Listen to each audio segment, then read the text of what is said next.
Okay, hi everyone. Sorry for the delay. Oops, technical stuff as always.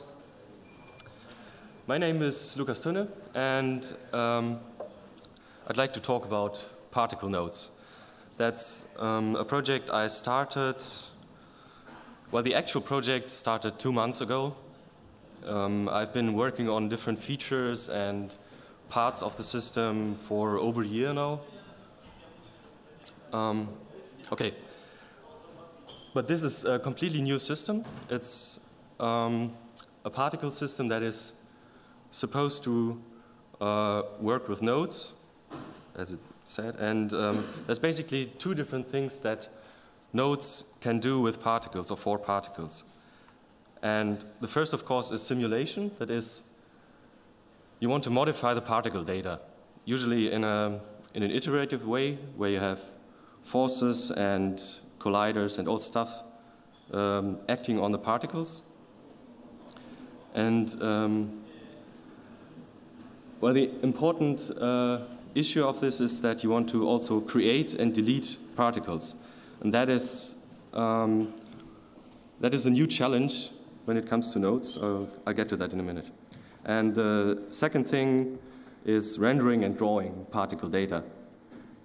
So you need to generate geometry for a renderer, and you also want to display the particle data in the 3D viewport, which also includes debug data like speed vectors and custom colors and all sorts of data that the user can add to particles.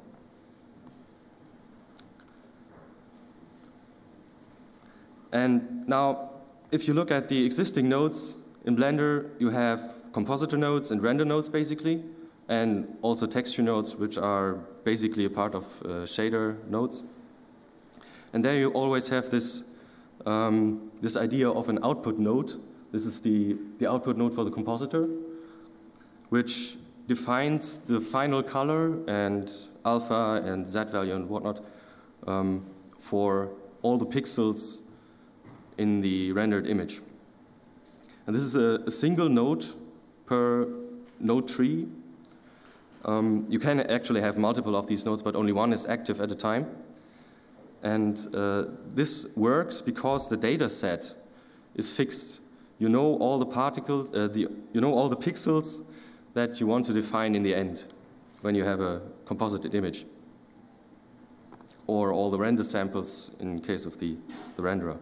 Now, if you try to do the same thing with particles, you would run into a problem, but because you could do stuff like this. You could have an output node that defines the position, the velocity, the mass, the size, whatnot, for all the particles. But where would you start creating nodes then? Where would you add new particles to a simulation and remove them again? And how would you work on subsets of the particle data, on intermediate states and all this stuff? So this doesn't really fit into this concept. And the solution to this is what is generally called flow-based programming or data flow. There's different terms that basically mean the same thing. The idea is that instead of having this single output node, you have kind of special sockets for the particle data. And the particles move in and out of these sockets, and they kind of flow through the particle network. Now, this is a very simple made-up example. This is kind of an operator that works on the particles and sets some kind of color. And the important thing here is these two sockets, which are the particle stream sockets. And there the data would come in on the left side and leave on the right side, and it would be modified by this node. There's a very simple mental model that you can use, thinking of a kind of a factory with stuff like bottles in this case, and conveyor belts that transport these particles from machine to machine, which are the nodes in this case. And this is, it works quite well. So don't need to go into that. Now, a few of the most important nodes that I want to talk about. The emitter nodes are the starting points of the particle streams. So they do two things. Of course, they generate new particles in every time step that you make. They create a number of new particles. In this case, the generation rate would be 4. So that means in every second or frame, depending on how this is meant, you generate 4 new particles. But also, they import the previously generated data. And that is because otherwise you would have, you somehow have to get the existing particles into the node tree again when you do a time step. And using the emitter nodes to partition the existing particle data is kind of an intuitive solution for this. I guess I'll show this in a short demo if the time permits, so it's a little bit easier to understand then. This example is a very simple emitter node. It really just generates particles from a single point with a random velocity in all directions. But of course, you can think of more complicated nodes for emitting from mesh surfaces or along a curve, inside a volume, all this sort of things. Then modifying particle streams can also be done with these nodes, which the first one is quite intuitive, I think. You have 2 input streams and you merge them together, so the output will contain all the particles from the 2 input streams. And kind of the opposite way is the second node here. You take a single input stream and you split it into different streams. And to know how to do that, you need some sort of condition. That is the little socket down there. If you set this to a single input value, true or false, then all the particles would go either into the true or the false socket. But in case you have a per particle value, you can actually split the particle stream into different parts. And then the third important point here is to remove particles again. That for this you need some sort of kill node or removal node. Another way of doing that would, for example, be an age limit. That is one node I've implemented, which just removes all the particles that are older than a certain age. It's a common operation. Or you could remove particles that collide with something. One important point here is also that when you have a particle output that is not linked to anything, the particles that go out of the socket would not be modified any further. So here, this on the left side, it's a force node that applies a force to the particles. But after that, nothing more happens. But the particles do not get deleted. So that is kind of different to the compositor also, where you have data that is not connected, does not exist anymore. But the particles are still there. They're just not modified any further.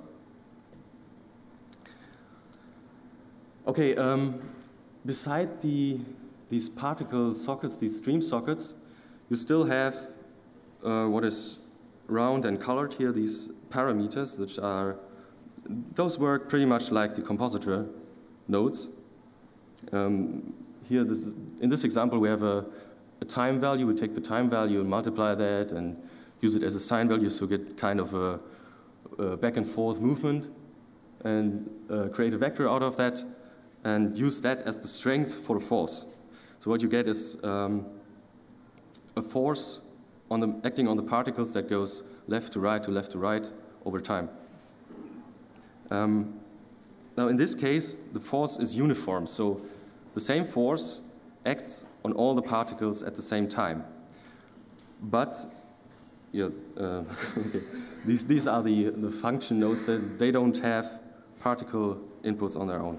But anyway. Now this is a slightly different case, because if you look on the left side, you have a particle data input node, and this actually generates a different value for each of the particles. In this case, this is the h value of the particle, so the older the particle gets, the stronger the force will be that acts on it, in this case.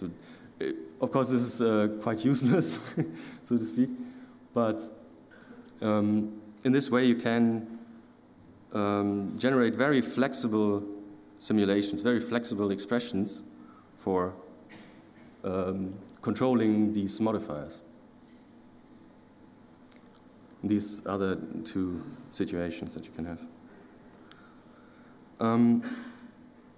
Now, there is a little bit of a problem here, because in this example you have on the left two nodes that generate a value, and this value is used for two different emitters, which are completely separate otherwise.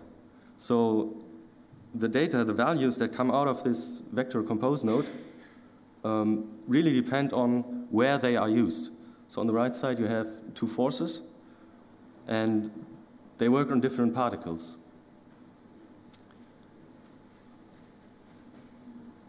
And since you have per particle data, the h values on the left, these are different values, and it's not very intuitive, and you have to follow the links to find out what is actually happening in the node tree. It would be a little bit nicer if we could use scripted expressions in this case. So then you'd have, in this case, the h plus 2, and form this into a vector. And, you see the expression on the bottom is much simpler than this whole node tree. And you could put this into the node itself. So then you would not have to follow any links to find out which values are actually used for the modifier node. It's a possible solution, but the point is it would require quite some programming work. And it's not implemented yet, but a possible design. Okay, now I've talked about the h node. The particle h is calculated from a particle attribute, and basically any data that is attached to a particle is a particle attribute. And this includes the standard values like position, the velocity, the size, the mass, the rotation, anything that can be attached to a particle, but also user-defined properties. For example, you want to add a custom color to a particle. And this is also a particle attribute. It works kind of similar to ID properties in that case. You can add integers, booleans, colors, any kind of value.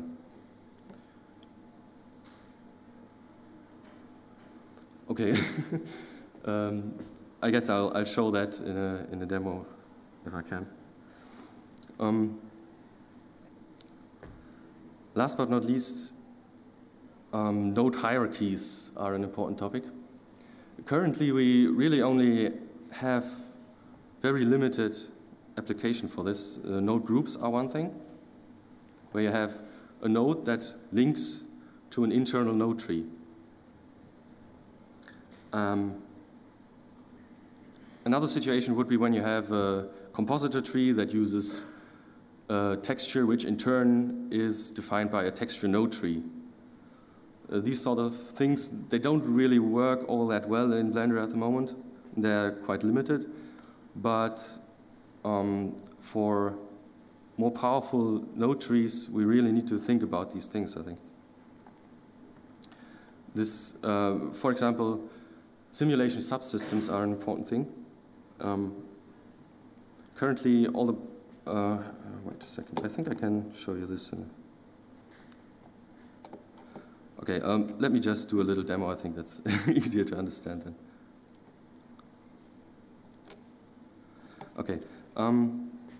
Let me just delete these things. Okay, first thing I need to do is go to the node editor and add a new node tree. So this is a particle node tree, and I can start adding nodes, for example. Or actually, let me first do the other thing. I have this cube selected, and then I'm in the physics panel here, and I add a particle physics effect. This is basically just a modifier. This is a shortcut to the actual modifier. Okay, and then I link this physics effect to the node tree. That means the node tree is used to calculate all the particle effects. Now, if I add an emitter here, well, at first nothing's really happening because the rate is 0, but I can pump up the rate a little bit. That means about 24 particles per second will be emitted. Then I add a random velocity, and we get first particle effect. Yeah. Calm down, it's not that much actually. So, I'm done. Oops, I didn't want to do that. What did I do? No. So, okay. Yeah, I can add another node. Oops, where is it?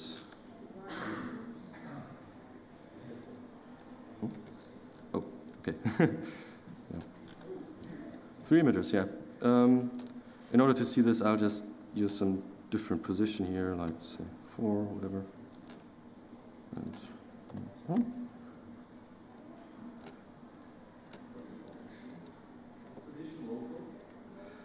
the position at the moment is a single point in space, so yeah, it's local to the system that owns the modifier, so to the object. Yeah. It's an offset, yeah. So you could, if I move this object around, all the particles will move with it. So. Okay. Now you can hopefully see this. You get 3 different points with 3 emitters.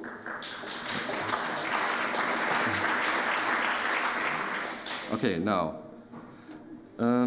I could, for example, I can add a force to these particles. That's a very, very basic thing. If you look at this here on the right side, I have the simulation mode, which is currently set to Newton, the most basic physics simulation you can think of, which means I can add a force to the particles, just as one emitter for now. You see the particles from this emitter get a force to them. Now, if I wanted to apply this force to all these emitters, or let's say just 2 for the start, I would first have to merge these particle streams together, and then plug this into, oops. Hey, yeah, that's demo effect. Thank you. Shit happens. Yeah. It's a very fresh build, so you know,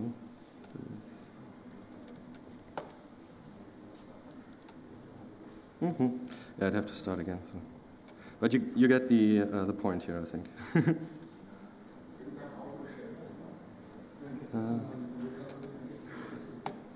Could try it. No, don't do it. Anyway. So, I don't know what time it is.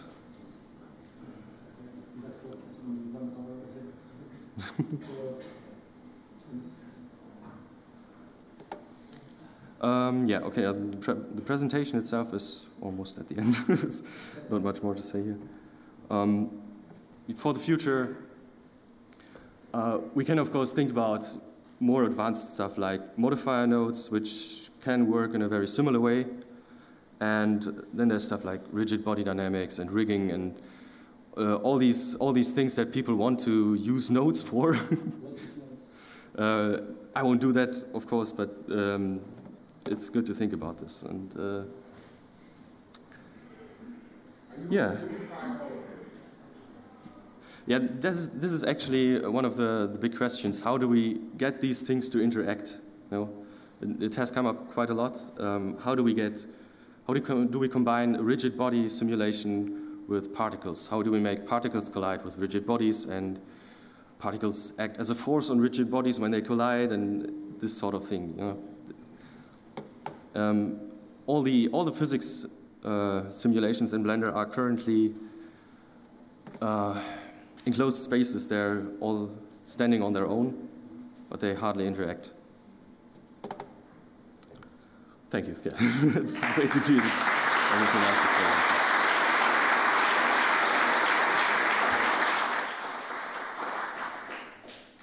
Yeah, I don't know how much time is left, but I think a lot. Yeah. Okay. So I can actually. Yes.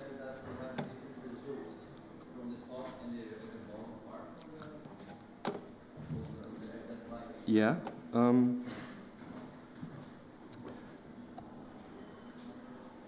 One thing.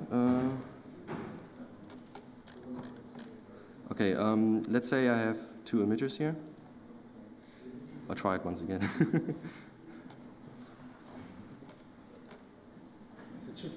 Oops.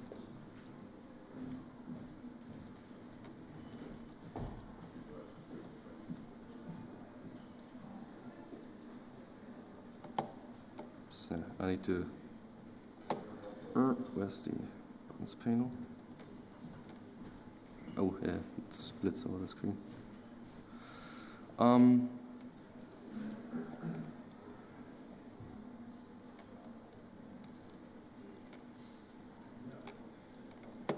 Oops. Yeah. Ah.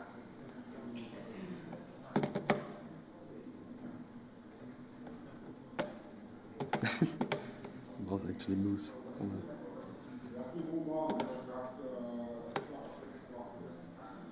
Yeah, that's the point here. Okay. Yeah, we can do that in a private session.